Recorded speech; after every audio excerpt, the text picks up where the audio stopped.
Hi everyone, this is just a quick demonstration of how the thickness of your soft pastel base layers can affect your pencil details on top. Not only that, each pastel pencil brand comes with different properties. Some pencils are harder and therefore deposit less pigment, whereas other pencil brands are softer and deposit pigments more easily. So on the left here, I'm applying this pigment with my Unison Colour Soft Pastel stick using a hard pressure. And you can see that the paper is fully covered with no gaps, and there's just a lot of pigment and pastel dust here. I'll blend this out using my soft sponge tool and then move on to the next swatch. Here we will instead use much less pressure to apply the pigment. You can still see some of the paper showing through, which is a good sign, and when I come to blend this out, you can see that a little goes a long way and those white gaps are easily covered. This thinner layer of pigment fills in the tooth of the paper less than the previous thick swatch, meaning that our pastel pencil details will go on top much easier. Lastly here, I thought I would also include the sponge transfer method, where I can take a scrap piece of Pastelmat board, apply the pigment to the board, and then use my soft sponge tool to pick up the pigment and transfer it over to the swatch. Even though this can be a time-consuming method, I find that it always creates the thinnest and softest base layer.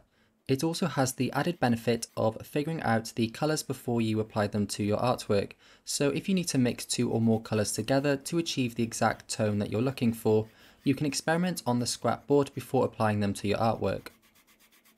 So here are the three finished swatches, and you can see that they look slightly different in terms of intensity, but I'll now show you how 7 different white pastel pencil brands deposit on top. We'll go in order from the hardest pastel pencil brand to the softest in my opinion. First up is the Faber-Castell pastel pencils, and I'm going to first apply 3 hard pressure line swatches and then 3 light pressured lines. You can see straight away that the thinner base layers allow the pencils to deposit much more opaque lines on top. Next, we'll swatch the Derwent pastel pencils.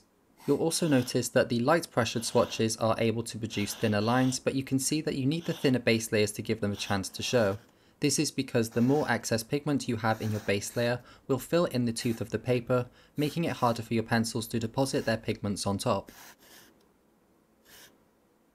Next up here is the Koh-i-Noor brand, featuring a gradually softer pastel core as we go through the different brands. I'm continuing to draw the 3 hard pressure lines and then 3 light pressure lines for each of the base layer swatches. Already I think you can see how the different thickness in base layers can affect your pencil details. And moving on to the bronzer here, you can see that the tip just snapped under the hard pressure, which is more common as the pastel cores become softer. On the other hand, I often find that the Faber-Castell tips hardly ever snap because they are on the harder side.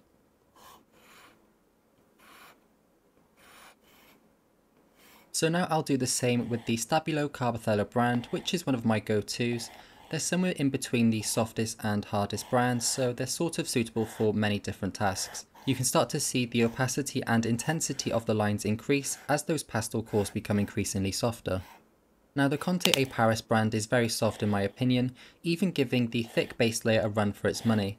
Again, as the core becomes softer, it's easier for the tip to snap, so I just need to be careful when applying a hard pressure. But here you can see how opaque these lines are.